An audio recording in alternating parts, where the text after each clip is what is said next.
yang disampaikan oleh Bapak Kiai Haji Muhammad Sauki MD, kepada beliau dengan segala hormat, waktu dan tempat kami persilakan.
Assalamualaikum warahmatullahi wabarakatuh.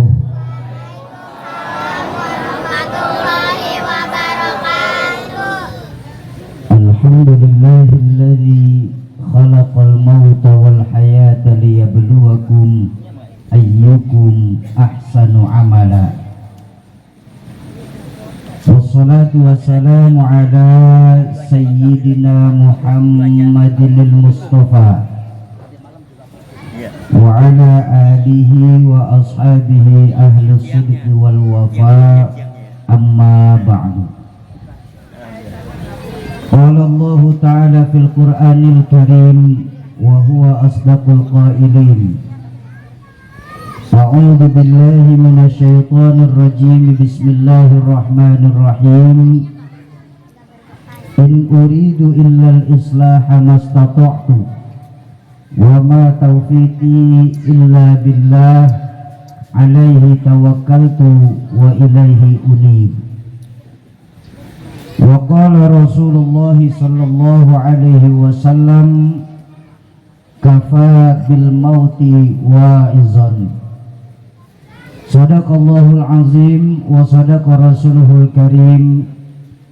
Hadratul mukarramun, para alimul ulama, para habaib, para asatiz dan ustazat, segenap murid dari Rahmatul Abror Mama Haji Muhammad Bakri bin Raden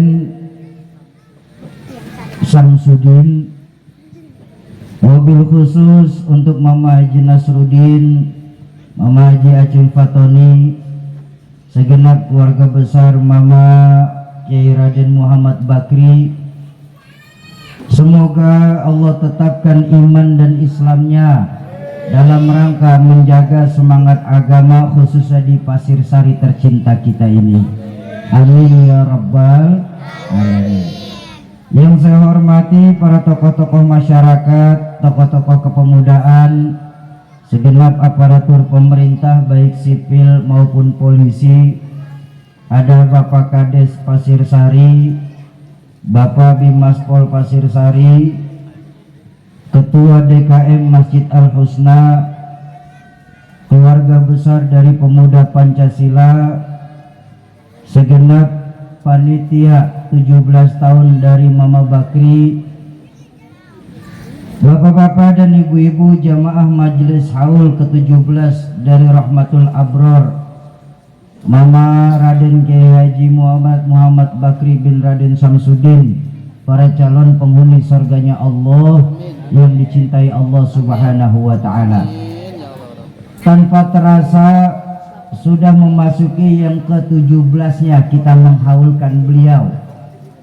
Pada hakikatnya peringatan haul ini bukan untuk beliau, Bang. Ini untuk kita. Karena ketika Imam Hasan Al-Basri ditanya, apa sih penyebab hati kita mati sampai doa kita belum dijawab sama Allah? Beliau berkata, wadafantumul amwat wala ta'tabiruha. Kita anterin tuh mayat ke kuburan, kita datengin tuh majelis-majelis haul, kita hadiri majelis-majelis ta'lim, wala ta'tabiruha, tapi kita tidak pernah mengambil iktibar atau pelajaran dari mayat yang kita antarkan ke makam, dari apa yang kita haulkan dan dari apa yang kita tahlilkan. Nah, makanya saya tertarik juga dengan tema bersama ulama di dalam pengajian dan majelis ilmu menggapai ridhonya Allah Subhanahu wa ta'ala. Dalam kesempatan haul pada malam hari ini, saya hanya ingin kita mengingat kembali hadis baginda Rasulullah sallallahu alaihi wasallam. Bapak Ibu, saya izin berdiri saja ya, kursinya agak ke belakang soalnya mau duduk serba salah.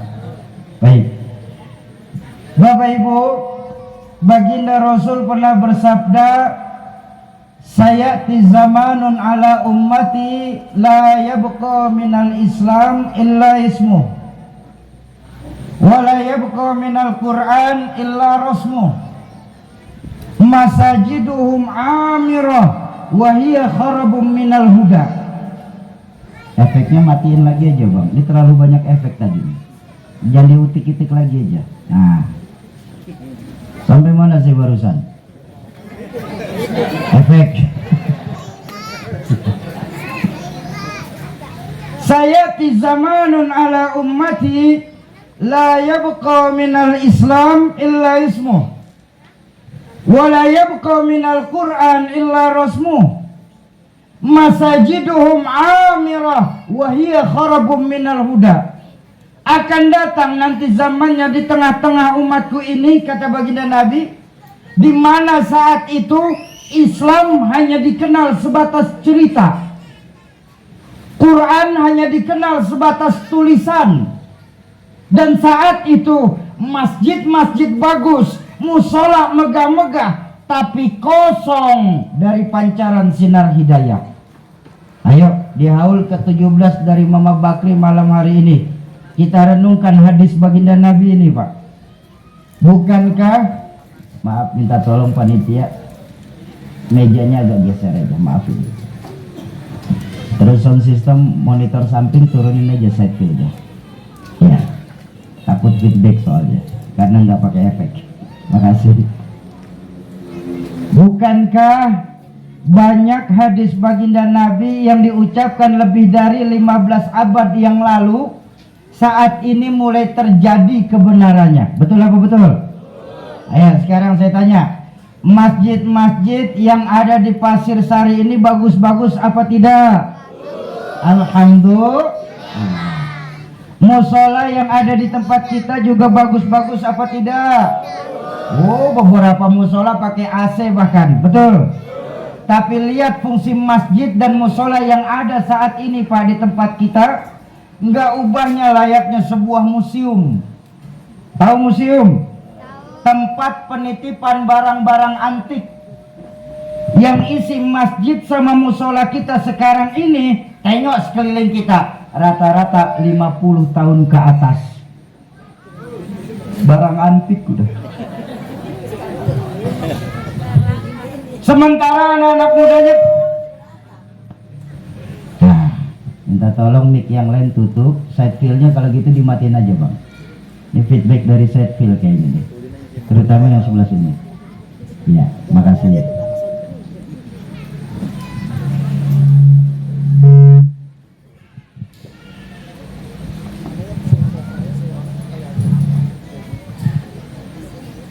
Ayo, bukankah baginda Nabi mengajarkan, saat ini kita lihat, Pak, Banyak masjid-masjid kita dan musola yang ada di tempat kita sekarang ini fungsinya nggak lebih dari sebatas tempat ibadah saja. Sementara baginda Nabi mengajarkan bahwa umat Islam dengan masjid harus laksana ikan sama air. Ikan sama air boleh misah apa tidak? Boleh misah apa tidak ikan sama air? Ada yang misah ikan sama air? Ada. Ikan mau mati. Loh, kalau kita umat Islam sudah mulai menjauhi masjid, jiwanya yang mati.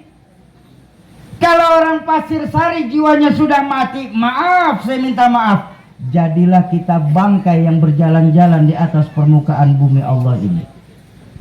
Bukankah Mama Bakri mengajarkan nilai-nilai ketauhidan kepada Allah Subhanahu wa Ta'ala? Betul?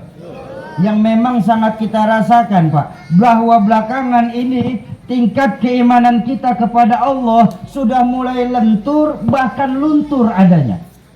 Lentur, luntur.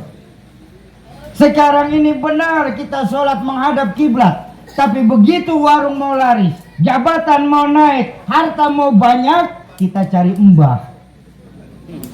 Akhirnya kita campurlah bacaan sholat kita di masjid, iyyaka na'budu wa embah nasta'in. Boleh apa tidak? Enggak boleh. Syahadat sudah meyakinkan kita lewat disiplin keyakinan. Kalau kita yakin tiada Tuhan selain Allah, maka hakikatnya kita nggak boleh menyembah kecuali hanya kepada Allah. Kita nggak boleh menggantungkan hidup kecuali hanya kepada Allah. Kita pantang mohon pertolongan kecuali hanya kepada Allah. Imannya mantap, tauhidnya hebat. Di mana itu didapat? Dari masjid. Ayo. Bukankah baginda Nabi mengajarkan masjid sebagai pusat kegiatan umat? Betul. Di masjidlah Rasulullah menghidupkan sholat berjamaah. Di masjid pula baginda Nabi ini mengajar. Di masjid pula baginda Nabi mengatur strategi politik. Bahkan di masjid pula baginda Nabi mengatur strategi militer untuk berperang. Masjid sebagai pusat kegiatan umat. Lalu kenapa sekarang umat Islam di Pasir Sari hanya menjadikan masjid sebatas tempat ibadah saja?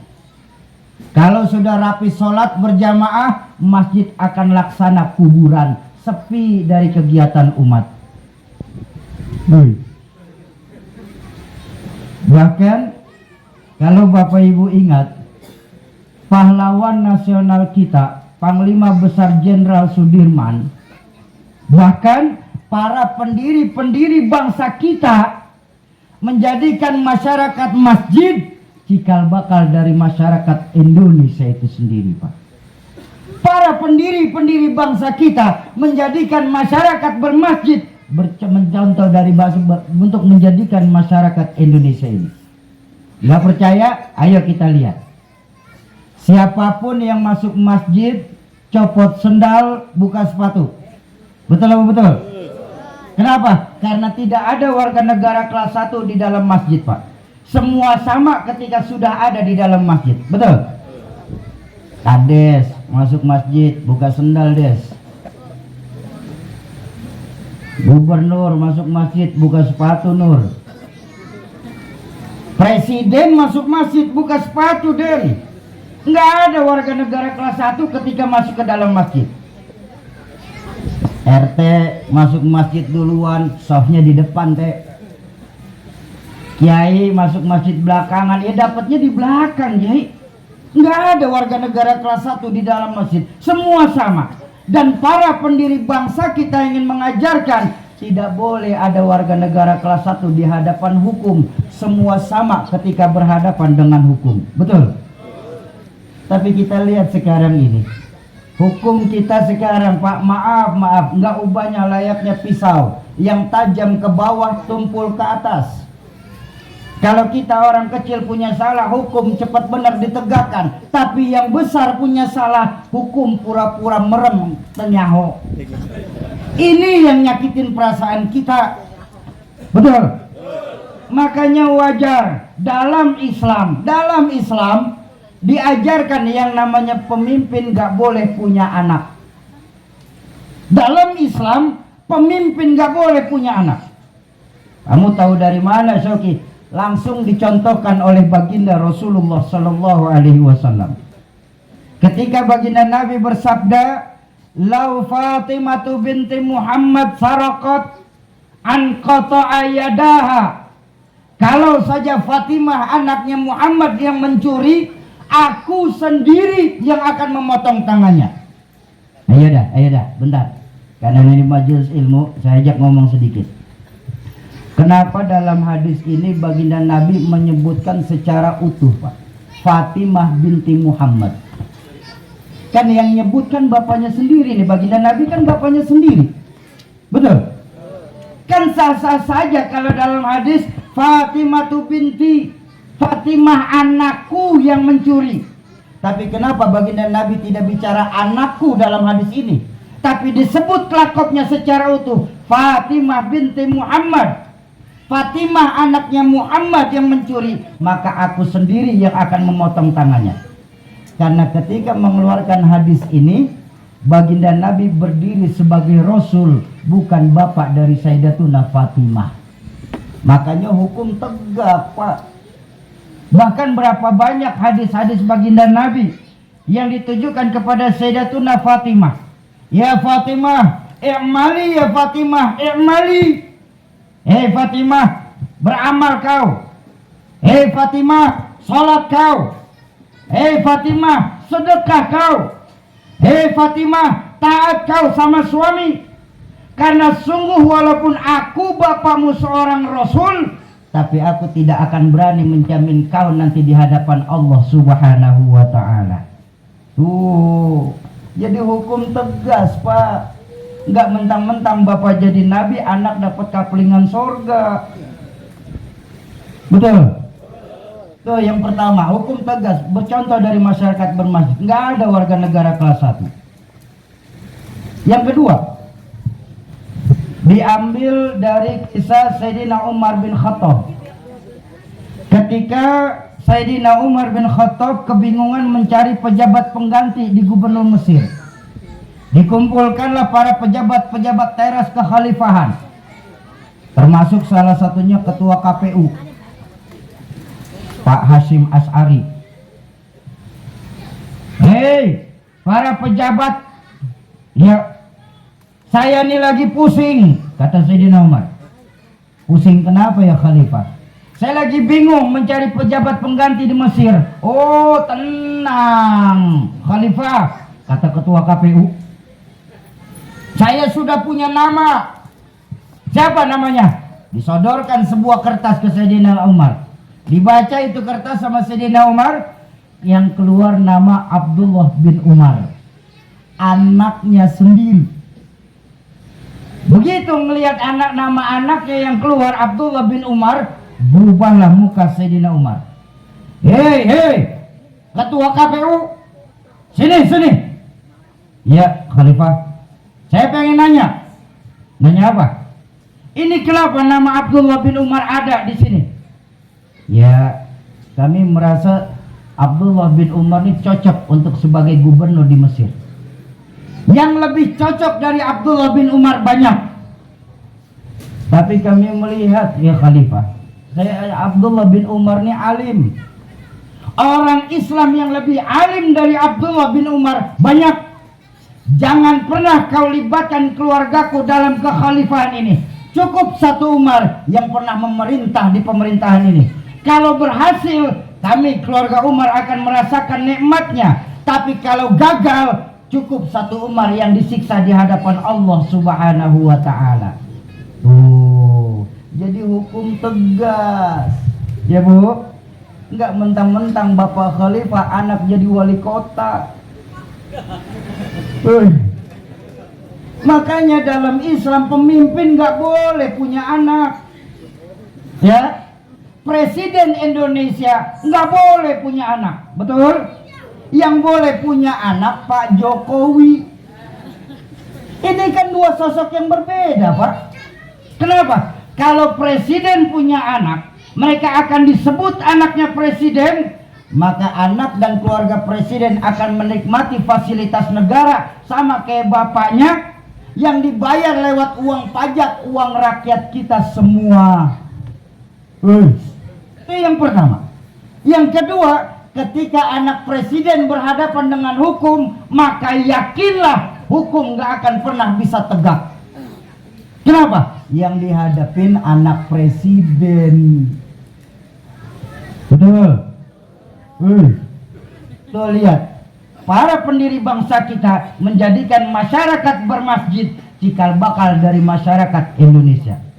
Siapapun masuk masjid, copot sendal, buka sepatu. Sudah copot sendal, Pak? Sudah buka sepatu, Bu? Sudah. Masuk ke dalam masjid. Saat kita masuk ke dalam masjid, kita nggak pernah sibuk dari mana kita berasal. Yang penting kemana kita menghadap. Betul apa betul? Kamu dari mana, Bang? Saya dari timur, madep barat. Kamu dari mana? Saya dari utara, madep barat. Kamu dari mana, Bu? Saya dari barat, madep barat juga. Lihat, mau dari manapun kita berada, dari manapun kita berasal, umat Islam diikat dengan akidah. Kita mengarah ke arah yang sama, menyembah Allah Tuhan yang sama, mengikuti manasik Nabi yang sama, melakukan gerakan yang sama, bahkan bacaannya pun sama. Sebagai muslim diikat dengan akidah. Tapi jangan sampai lupa, sebagai bangsa kita sudah kontrak lewat Sumpah Pemuda bahwa kita mau bersatu nusa, satu bangsa dan satu bahasa. Itulah Indonesia. Fabi ayyi ala'i rabbikuma, mau nikmat mana lagi yang kita dustakan dari Allah, Pak? Masyarakat Indonesia dibangun dari masyarakat bermasjid, tapi kita lihat sekarang fungsi masjid tidak ubahnya, cuma sebatas tempat ibadah saja. Ayo di Haul Mama Bakri ini malam hari ini kita ramaikan kembali masjid-masjid kita, Pak. Hidupkan kembali sholat-sholat berjamaah. Makanya saya bangga masjid kita nih, Masjid Al-Husna, Masya Allah. Dari awal datang saya sudah lihat, ya Allah kita bangga di sini punya Masjid Al-Husna. Masjid kita nih bagus, besar, alhamdulillah.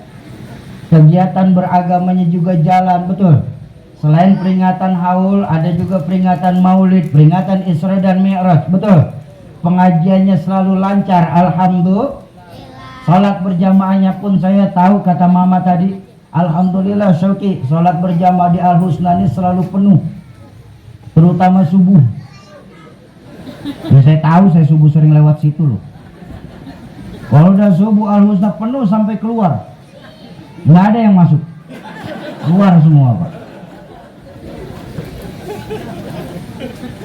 Ayo, saya bilang tadi, Islam, umat Islam kalau sudah menjauhi masjid, jiwanya yang mati. Kalau sudah jiwa yang mati, maaf, ikan mati itu bu,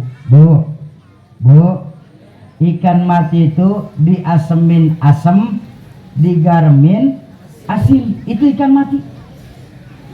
Terombang ambing oleh air, bagaimana saja oleh situasi, diasemin asem, digaremin asin. Lah kalau kita manusia jiwanya mati, maka yakinlah kita akan terombang ambing oleh kebutuhan dunia dan kehidupan di dunia ini, Pak. Apa yang mau kita banggakan dari dunia ini? Dalam Al-Quran sudah sangat jelas, kullu man 'alaiha fan wa yabqa wajhu rabbika dzul jalali wal ikram. Semua ini hanya maaf nih, ibu-ibu saya nih yang di hadapan nih. Bakal mati nggak? Mati. Bapak-bapak saya nih, mati nggak? Mati. Semua kita cuma sebatas perantau di bumi Allah ini, Pak. Semua kita. Lo namanya orang merantau kan mesti pulang, betul? Orang merantau mesti pulang. Sombong kita. Yang kalau kita sadar kita hanya seorang perantau, tapi nggak pernah kita pikirkan soal pulang, Pak. Pulang seharusnya senang. Bahkan saya berani bilang, orang pulang harusnya girang, Pak. Contoh, lepas majelis haul kita pulang ke rumah masing-masing. Pulang apa tidak? Senang. Senang apa enggak? Kenapa senang? Pulang ke rumah bisa copot kerudung, ganti daster ya. Abang-abang saya bisa ngopi di rumah, kumpul bareng kawan-kawan. Terbukti orang pulang pasti senang. Lebaran, orang Pasir Sari yang punya kampung pulang mudik karena PPKM sudah dicabut. Pulang mudik. Yang pulang ke kampung senang apa enggak? Kenapa senang? Ketemu saudara. Terbukti orang pulang pasti senang. Terakhir, selesai hidup di dunia kita pulang kepada Allah. Pulang. Senang apa enggak? Ragu-ragu. Mau bilang senang takut ntar pagi. Apa sih yang bikin kita pulang kepada Allah itu berapa? Ada yang ngeganjal di hati. Dua hal yang diajarkan. Pertama, hubbud dunya wa karahiyatul maut. Kita terlalu cinta sama urusan dunia nih, sehingga timbul saat berpisah berat. Ada yang ngeganjal di hati. Maka yakinlah pulang kepada Allah pasti berat. Betul? Apapun konsekuensinya Pak. Coba lihat. Seorang pejabat yang apabila mereka sudah cinta sama dunia, maka mereka akan takut kehilangan jabatan. Maka yang terjadi apa? Menghalalkan segala cara, yang penting jabatan tetap ada di tangannya. Kalau perlu injak bawah, injak bawah. Kalau perlu sikut kanan kiri, sikut kanan kiri. Orang lain masa bodoh, yang penting saya tetap menjabat. Tuh. Bahkan seorang ulama sekalipun, kalau di hatinya sudah ada cinta sama urusan dunia, maka beliau akan takut di kehilangan yang namanya pejamaahnya. Maka yang terjadi akan dibuatlah jamaah supaya betah duduk di majelis. Kalau perlu yang haram dibilang halal, yang halal dibikin samar-samar. Inilah yang terjadi saat ini. Kenapa? Karena di hati sudah ada cinta sama urusan dunia. Ya. Karena ini memang apa namanya? Talbisul iblis, pakaiannya iblis nih, hubud dunia nih.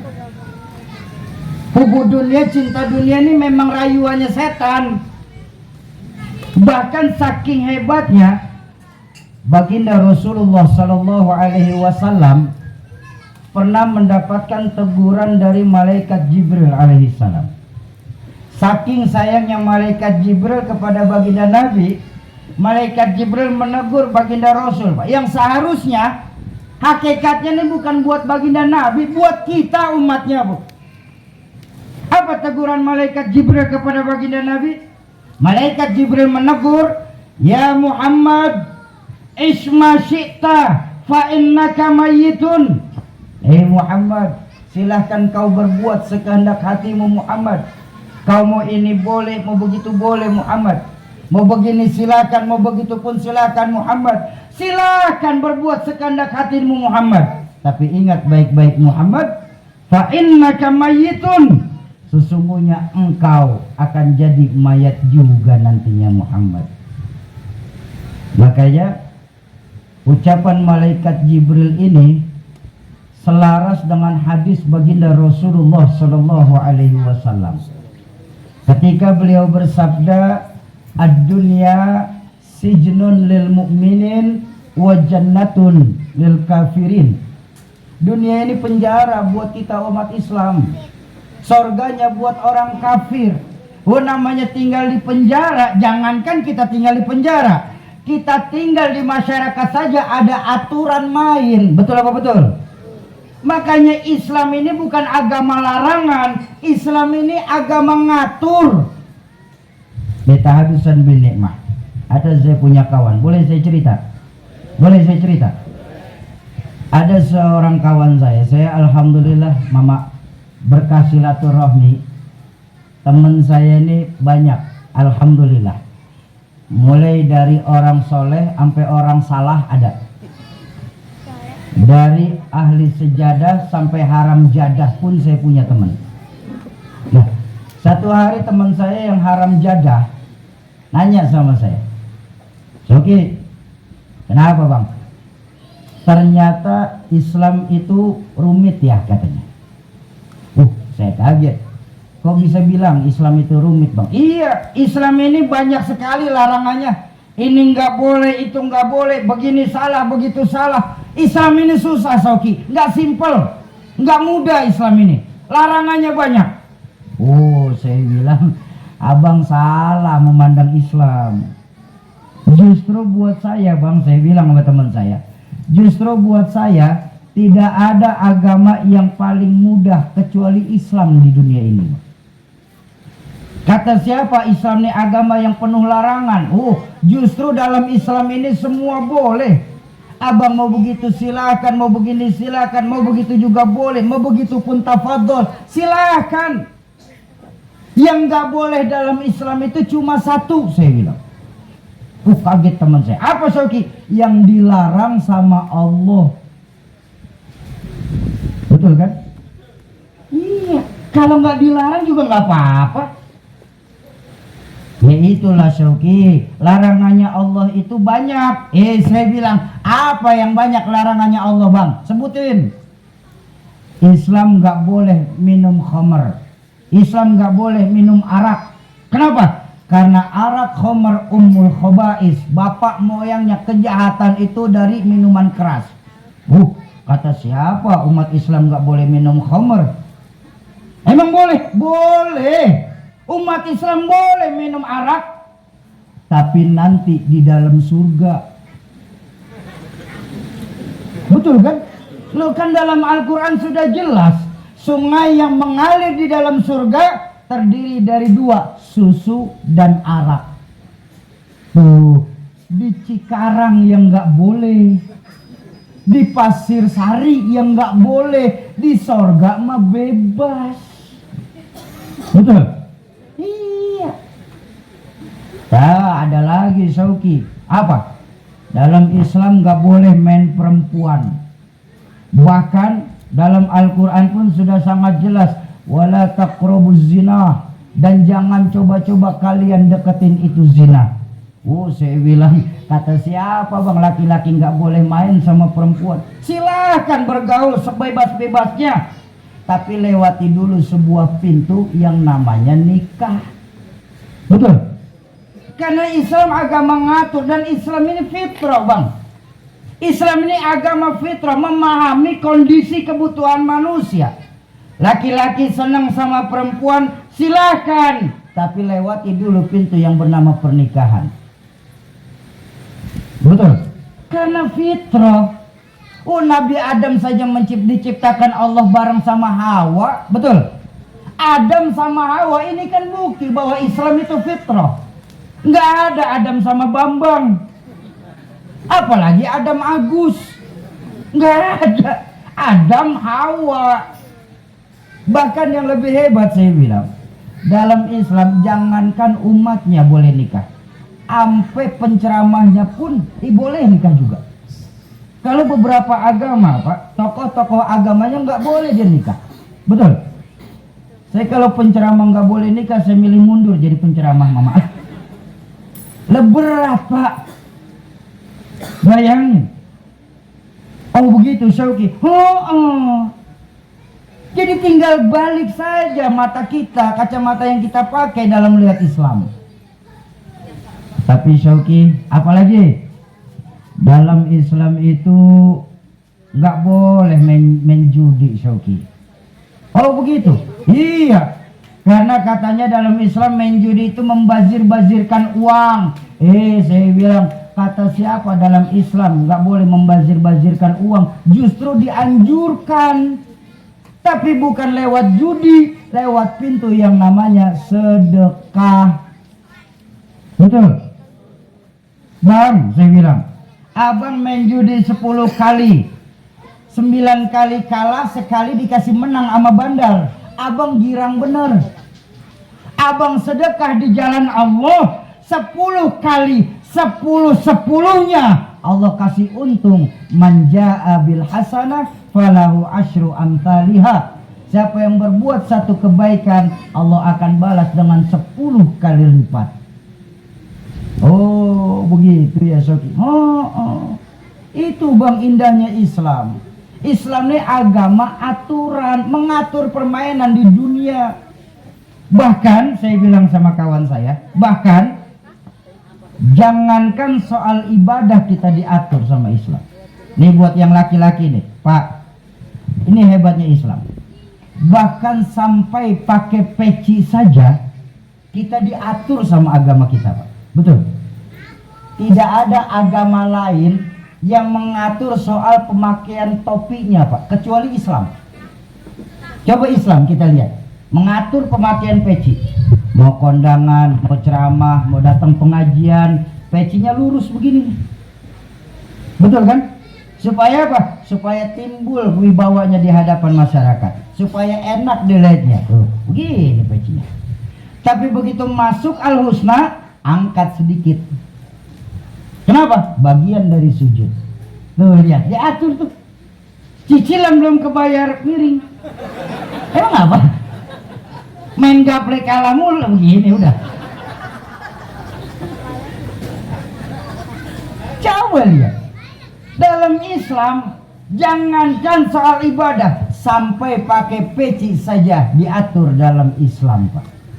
Makanya kadang-kadang saya bingung, masih banyak ulama saja kita sering berdebat kusir soal ikhtilaf yang terjadi, apalagi ketika ulama-ulama tidak ada. Makanya ayo lewat masjid kita hadiri majelis-majelis ilmu, Bang, di tempat kita, Bang. Ingat, Allah ketika hendak mencabut satu ilmu bukan langsung dicabut ilmu tersebut, Bang.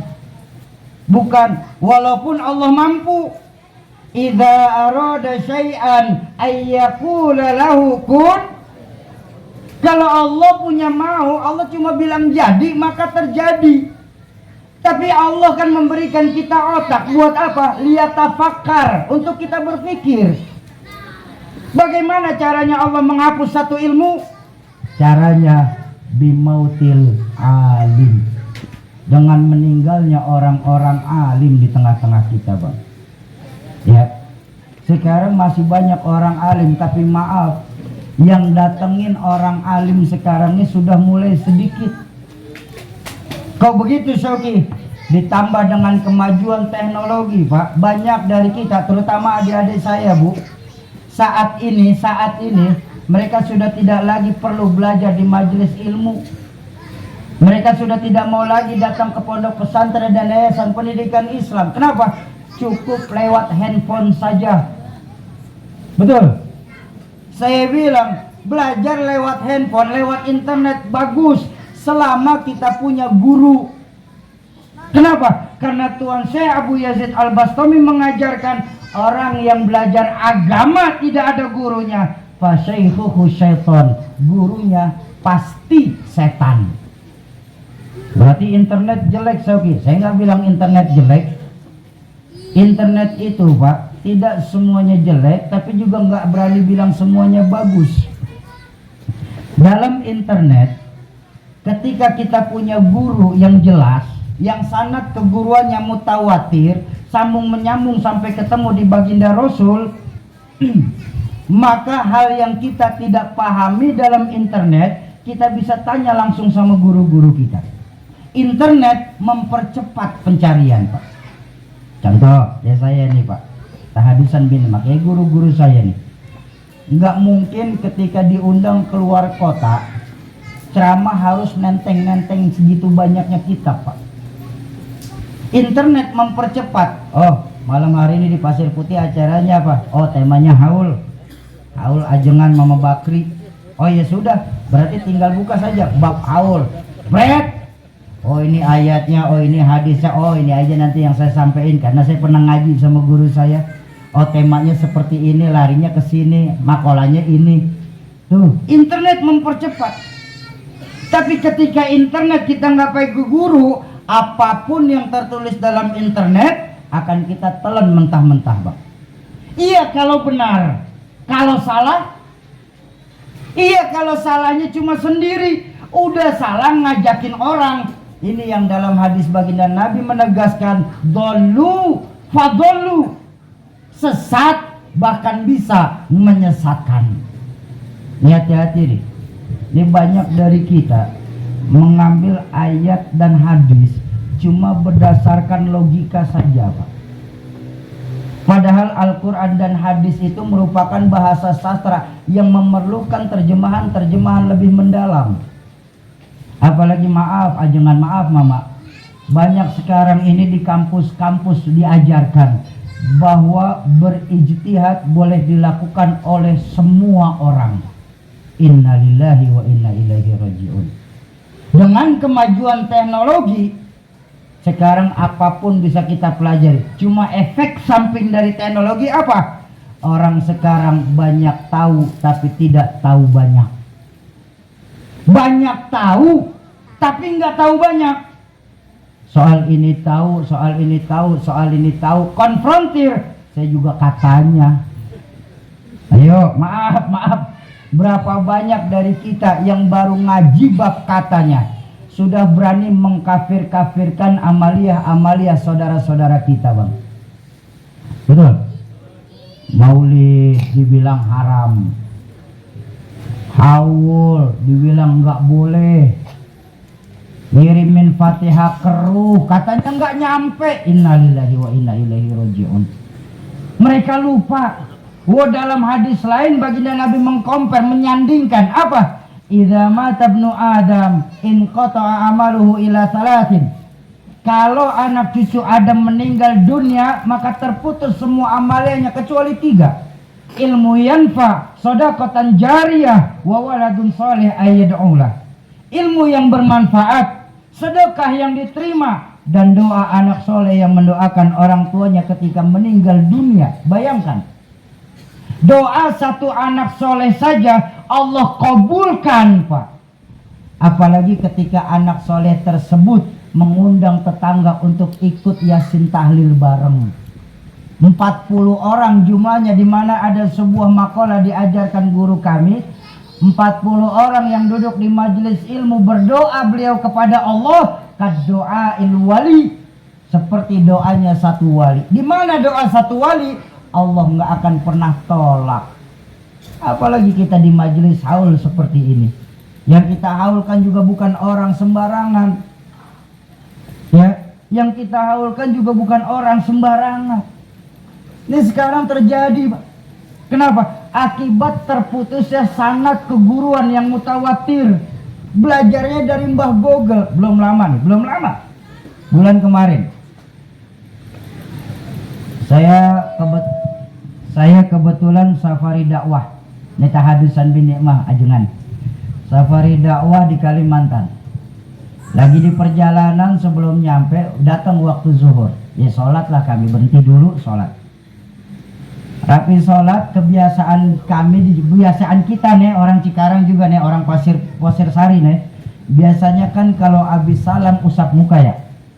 Assalamualaikum, assalamualaikum, usap dah muka dah. Nah saya juga begitu, karena saya ngeliatin orang tua saya, ya Zainuddin MZ, kalau habis salam pasti usap muka. Nah saya ittiba sama orang tua saya, maka saya usap muka. Teman sholat saya ngeliatin saya usap muka. Ya saya diliatin, ya saya liatin lagi. Ya orang Betawi, Bang, seri aja ogah. Saya diliatin, nah saya liatin lagi. Saya bilang, kenapa Bang liatin? Bang, itu abang usap muka ya? Iya. Kan gak ada tuntunannya, Bang. Biarin. Kan kalau tuntunannya tidak ada, kan gak akan nyampe, Bang. Ya belum apa-apa. Kok begitu? Lah ya muka saya yang saya usap. Kalau yang haram tuh abis salam saya usap muka kamu, saya bilang. Itu baru haram. Lagian saya bilang sama teman saya sholat saya, Bang, saya usap muka itu di luar waktu sholat. Ya, setelah salam kedua saya usap muka. Dan kalau kita mau bicara fikih, salam kedua dalam sholat saja hukumnya sunnah. Jadi nggak ada masalah mau usap muka, mau gosok kaki, silakan. Kalau udah salam. Ini loh orang sekarang terjadi kayak begitu. Pernah ada teman saya nanya, Soki, ada apa? Enggak, pengen ngobrol aja Soki. Ngobrol apa? Gini Soki, pengen nanya aja nih. Apa? Ya memangnya ruh dibacain Fatihah pahalanya sampai Soki. Ya Allah, saya bilang, Bang, Udah mau masuk 2023 masih soalin roh dibacain Fatihah aja sih bang, saya bilang. Ya nggak apa-apa, Sauki kan ini buat referensi saya. Nyampe apa enggak? Ya kalau sejak abang mau tahu jawaban saya bilang nyampe. Apa buktinya Sauki? Oh, abang tadi katanya cuma nanya, sekarang minta bukti. Iya, di mana-mana kan harus berbukti Sauki. Oh iya, abang minta bukti, saya kasih bukti. Apa buktinya nyampe Sauki? Sampai sekarang turun nggak pulang-pulang. Kan berarti nyampe sih. Kalau nggak nyampe mah dia bakal pulang ke rumah minta. Jangan cuman Fatihah keruh, surat aja salah alamat balik lagi ke alamat asal, saya bilang. Sauki, saya ini lagi nggak bercanda Sauki. Ya saya juga nggak bercanda, yang bilang bercanda siapa? Abang kan minta bukti, saya kasih bukti. Ya nggak begitu Sauki, Islam ini kan berdiri di atas dalil. Oh, ini abang udah mulai nih. Tadi minta jawaban, cuma nanya, terus minta bukti, sekarang minta dalil. Ini abang maunya apa, saya bilang. Iya enggak Sauki, tapi kan benar. Kalau nggak ada dalil tuh nggak bisa kita jadiin patokan. Aduh bang, sekarang begini dah bang, saya bilang. Kalau saya keluarin dalil saya bang, soal Yasin tahlil dan ngirimin Fatihah keruh, karena abang nggak seneng, saya bilang, abang bakal tolak dalil saya dengan dalil abang. Makanya nanti kita jadi perang dalil. Capek bang kita mau soal kayak gitu dah bang, saya bilang. Udah sekarang begini aja dah, saya bilang. Kalau memang masih nggak yakin, abang mati duluan. Nanti saya kirimin Fatihah. Kalau nggak nyampe balik lagi. Nanti saya bilangin sama orang Pasir Sari bahwa Fatihah itu nggak bakal nyampe. Dia nggak mau. Ini kan yang terjadi seperti ini pak. Yang terjadi saat ini seperti ini. Kenapa? Akibat ngajinya tidak bersanad keguruan yang mutawatir, sehingga gampang saja. Makanya saya bilang, ketika kita cuma mengartikan Al-Quran berdasarkan logika, kita bisa terjebak dalam kesesatan pak. Contoh, bahkan Al-Quran saja bisa menyesatkan pak. Contoh, ada ayat Al-Quran di mana Allah berfirman begini. Bismillahirrahmanirrahim. Innal ladzina amanu wal ladzina hadu wan nasara was-sabiin man amana billahi wal yaumil akhir wa falahum ajruhum inda rabbihim wala khaufun alaihim wala hum yahzanun. Ada enggak ayat ini dalam Al-Quran?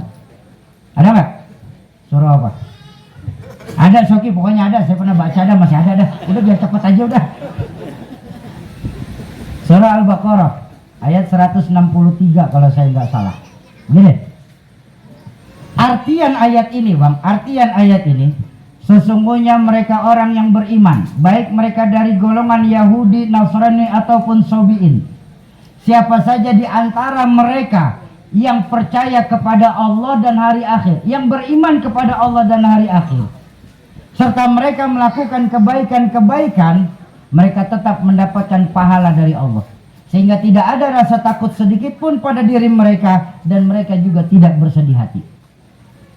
Secara terjemahan, dari ayat sampai terjemahan, memang tidak ada yang salah. Tapi kalau kita mau mengambil hukum dari ayat ini tanpa didasari ilmu dari guru-guru kita bang, maka kita akan terjebak dalam pluralisme yang dangkal, membenarkan semua agama. Kok begitu? Karena dalam ayat ini sangat jelas, tidak perlu beragama Islam kalau cuma mendapatkan pahala dari Allah. Syaratnya apa? Cukup percaya kepada Allah dan hari akhir. Apapun agamanya. Mau dia Yahudi, mau dia Nasrani ataupun Sabiin. Sabiin itu agama-agama selain dua itu pak. Mau dia Nasrani, Yahudi, Nasrani ataupun Sabiin, selama mereka percaya kepada Allah dan hari akhir, kalau mereka melakukan kebaikan, mereka akan mendapatkan pahala dari Allah. Tuh bahayanya tuh pak. Padahal dalam surah lain Allah mengingatkan, wa may yabtaghi ghairal islami dinan fala yuqbala minhu wa huwa fil akhirati minal khasirin. Dan barang siapa yang mencari agama selain Islam, sungguh mereka akan tertolak semua amaliyahnya, dan di akhirat nanti mereka termasuk golongan orang-orang yang merugi. Tuh bahayanya tuh pak. Makanya ayat innalladzina amanu ini adalah ayat-ayat mereka orang-orang sekular dan liberal, Bang. Mereka lah yang berani berkata semua agama benar, semua agama baik. Jadi nggak perlu kita fanatik kepada satu agama. Ini bahaya. Ini bahaya, Bang. Bahwa semua agama benar, semua agama mengajarkan kebaikan, saya setuju. Tapi kalau berani berkata semua agama benar, tolong nanti dulu, Bang. Jangan titik di situ. Semua agama benar, koma, bagi pemeluknya masing-masing, baru titik. Kenapa? Kalau orang Pasir Sari berani berkata semua agama benar, maaf. Nanti akan ada di Pasir Sari ini Islam yang ke Kristen-Kristenan, Kristen yang ke Buddha-Budaan, Buddha yang ke Hindu-Hinduan, Hindu yang ke Konghucu-Konghucuan. Akhirnya kita orang Pasir Sari udah nggak pakai lagi agama. Kalau di Pasir Sari nggak pakai agama, paham komunis sudah berhasil masuk ke tempat kita tanpa bersusah payah, Pak. Bagaimana jasa pahlawan kita? Bagaimana jasa Kiai Haji Nur Ali? Bagaimana jasa Mama Bakri dalam rangka menyelamatkan tauhid di tempat kita ini? Makanya mumpung masih banyak ulama-ulama kita, ya. Tapi ingat, sekali lagi saya tekankan, cari guru juga wajib yang sanad keguruannya mutawatir, sambung menyambung sampai bertemu di baginda Rasul. Memang fungsinya sanad itu apa, Syauki? Nah, fungsinya sanad, sebelum kita sampai kepada baginda Nabi memberikan pertolongan, maka guru-guru kita lah yang nanti terlebih dahulu menolong kita, Pak. Dijelaskan oleh guru saya Al-Mukarram Kiai Haji Fakhruddin Al-Bantani bahwa sanad keguruan itu fungsinya seperti payung. Bukankah dalam kitab Daqaiqul Akhbar dijelaskan bahwa semua kita nanti ketika dibangkitkan oleh Allah di yaumil mahsyar, Bu, nanti ketika di yaumil mahsyar, udah tahu yaumil mahsyar? Mau ke sana? Kapan?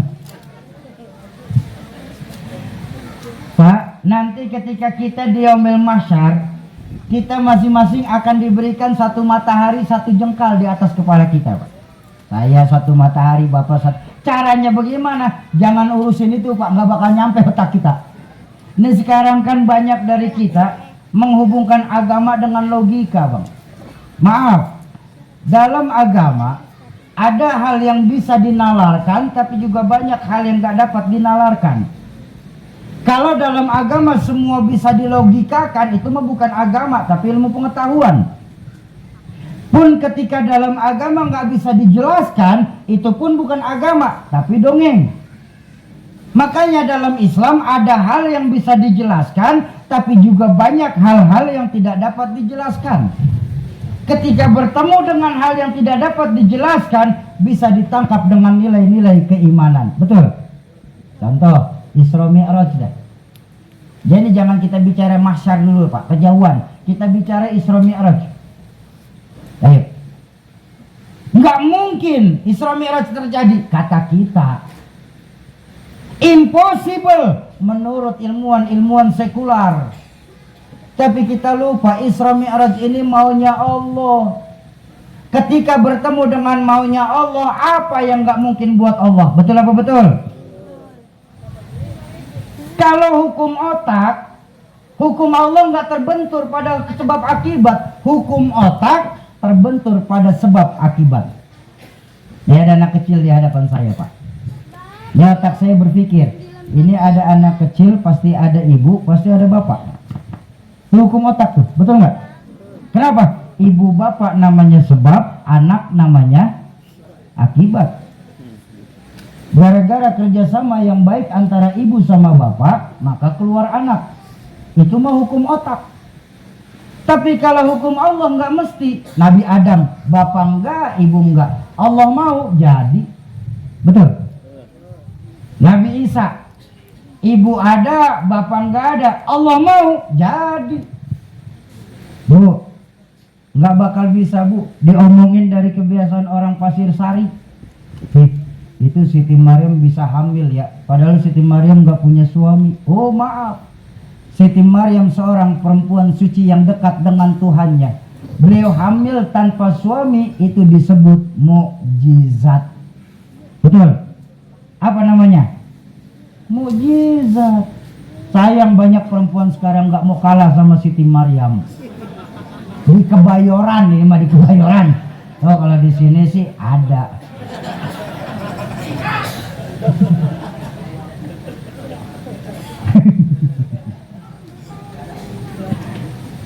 Nah makanya ketika seseorang sudah dekat dengan Tuhannya, maka ruang dan waktu bukan masalah bagi beliau, Pak. Yang kalau dalam pangkat kenabian disebutnya mukjizat.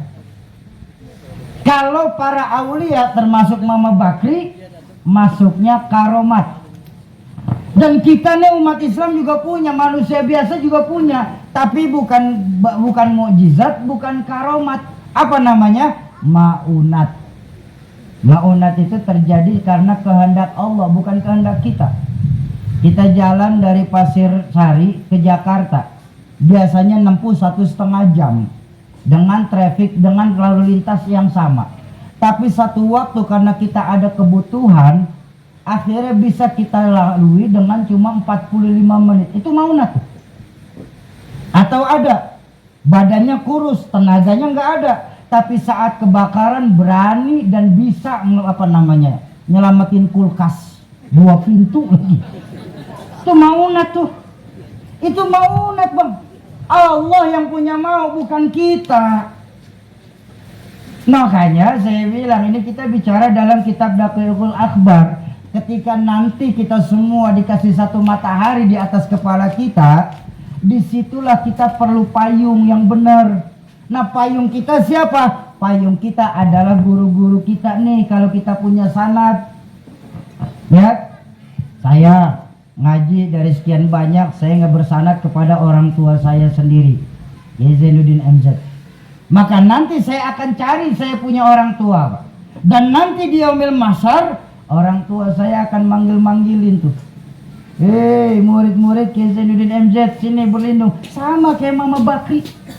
Nanti di yaumil mahsyar Mama Bakri akan memanggil muridnya. Mudah-mudahan kita semua diakui sebagai murid oleh Mama Bakri. Nanti dari Mama Bakri kita sudah berlindung, Mama Bakri ngajar lagi, berangkat lagi ke gurunya. 2 payung terbesar.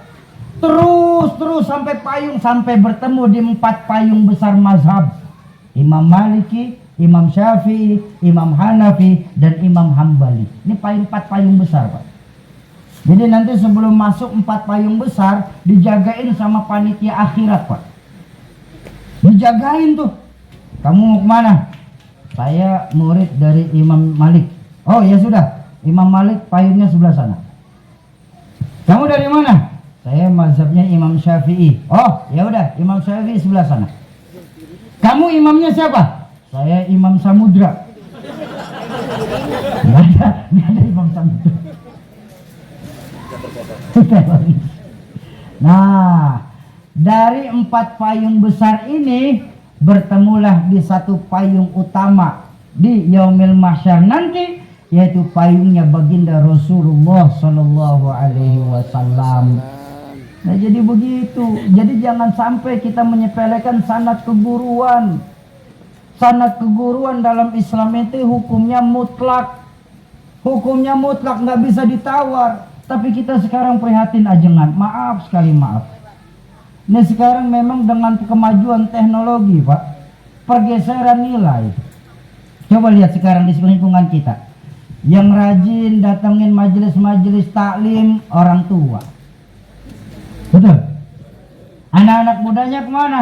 Ya kalau nggak nongkrong nyari warung kopi, mereka rajin datengin majelis-majelis zikir. Apa salah Soki anak muda ikut zikir? Nggak salah, cuma terbalik, Pak. Seharusnya, Bang, anak-anak muda yang ikut majelis taklim, orang tua aktif ikut majelis zikir. Memangnya kenapa, Soki? Maaf. Sekarang kan yang banyak orang tua yang datang majelis taklim, betul? Ini maaf banget, maaf Pak, maaf, saya minta maaf. Paling sisa umur 5-6 tahun. Alim dikit mati, ilmu hilang, ilmu yang hilang. Sementara anak-anak muda kita sekarang ini karena asik ikutan zikir sesuai dalam ketentuan agama dan ketentuan Al-Quran, ala bidzikrillahi tatmainnul qulub, dengan berzikir akan bikin hati tenang. Bayangin kalau anak-anak muda Pasir Sari ini hatinya kebangetan tenang, Pak. Jadi generasi yang pemalas, nunggunya cuma keajaiban saja sambil wiridin jikalau andai kata umpama misalnya orang lain udah kemana-mana dia masih jikalau aja, Pak. Ini maaf sekali, maaf Bapak Ibu, mungkin tanpa disadari guru-guru saya sudah pasti paham. Banyak sekarang kitab-kitab tradisional kita sudah mulai perubahan atau bahkan sudah hilang sama sekali. Azkarnya Imam Nawawi saat ini sudah mulai terjadi perubahan, Pak. Saya punya cetakan Imam Nawawi, azkarnya Imam Nawawi, cetakan Darul Kutub, Beirut, Lebanon. Di situ masih ada pasal ziarah kubur Nabi, Pak. Sekarang silahkan buka di Al-Azkar yang sekarang, Pak. Cetakan Al-Azkar itu pindah ke Saudi Arabia. Sekarang yang keluar dari Saudi Arabia, bab ziarah kubur Nabi sudah tidak ada. Apa digantinya? Ziarah Madinatun Nabawiyah. Ziarah kubur hilang sudah saat ini. Belum kita bicara kitab-kitab lain, Pak. Muwatta Imam Malik. Saya punya warisan Muwatta dari orang tua saya, Izainuddin MZ. Alhamdulillah. Warisan dari orang tua saya ini masih cetakan Beirut, Lebanon. Orang tua saya punya cetakan Muwatta tuh 7 kitab ya. Alhamdulillah. Sekarang sekali lagi, cetakan Beirut, Lebanon sudah ditutup percetakannya. Kitab-kitab klasik dipindahkan ke Saudi Arabia. Cetakan Muwatta yang terakhir yang keluar dari Saudi Arabia cuma 5 jilid. 2 jilid bab Ahlus Sunnah wal Jamaah sudah mulai hilang. Belum kita bicara Safinatun Najah, belum kita bicara Riyadus Shalihin, belum kita bicara Ihya Ulumuddin. Kalau saja tidak menutup kemungkinan ketika guru-guru kita sudah meninggal dunia, sementara tidak ada yang ngikutin jejak beliau, maka Islam hanya dikenal sebatas cerita saja.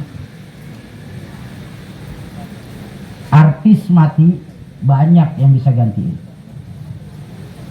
Kades sebelum mati sudah banyak yang mau gantiin. Tapi kalau ulama yang meninggal dunia, ulama yang wafat 10, 20, bahkan 100 tahun yang akan datang, belum akan ada ulama-ulama sekali bermama bakri kita ini, Pak. Makanya mumpung masih banyak murid-murid dari Mama Bakri yang sanad keguruannya mutawatir secara langsung sampai bertemu di baginda Rasul, mudah-mudahan dengan wasilah awal ini kita semua akan diakui sebagai murid dari Mama Bakri ini.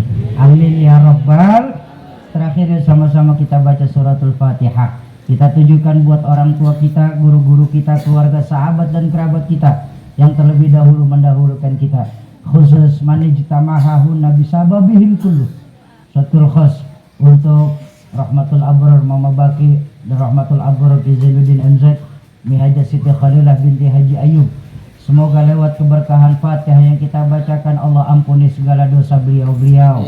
Allah lapangkan alam kubur beliau-beliau. Allah jadikan alam kubur beliau sebagai taman dari taman surga. Yang kedua, untuk kita semua, orang tua kita, guru-guru kita, keluarga, sahabat dan kerabat kita yang pada malam hari ini mungkin sedang kurang sehat.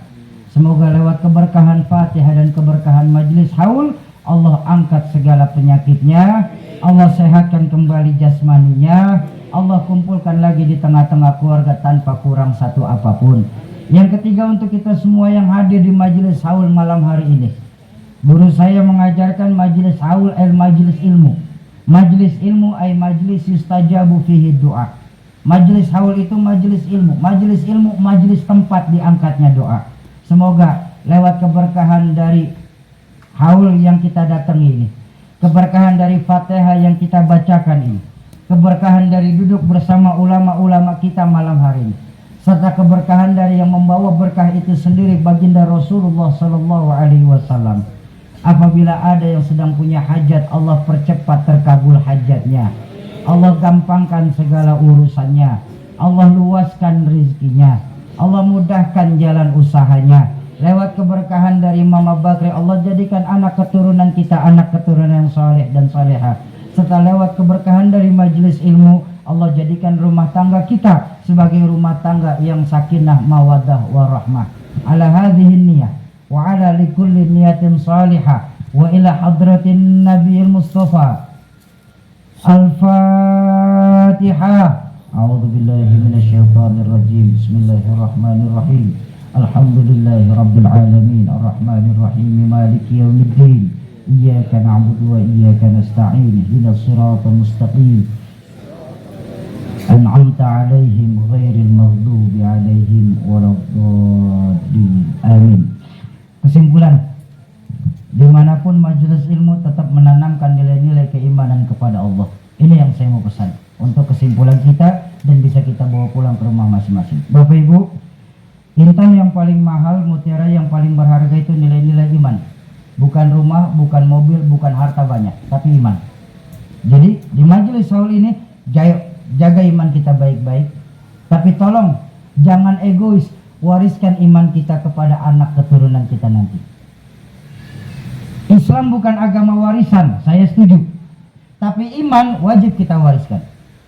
Tanamkan kepada anak-anak kita, baik yang malam hari ini datang ataupun yang masih di rumah. Tanamkan kepada anak-anak kita nanti. Nah, zaman boleh berganti, tapi keyakinan jangan sampai mati. Masa silahkan berubah, nak, tapi akidah jangan sampai goyah, nak. Kenapa? Untuk iman kita hidup. Dengan iman saat ini kita orang tua sedang berjuang, betul? Dan dalam iman nanti kita semua berharap bisa kembali ke hadirat Allah Subhanahu wa ta'ala. Kalau ada kalimat-kalimat saya yang salah, itu mutlak datangnya dari mulut saya yang bodoh ini.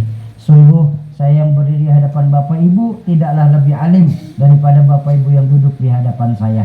Mohon dibukakan pintu ridho dan pintu maaf yang sebesar-besarnya.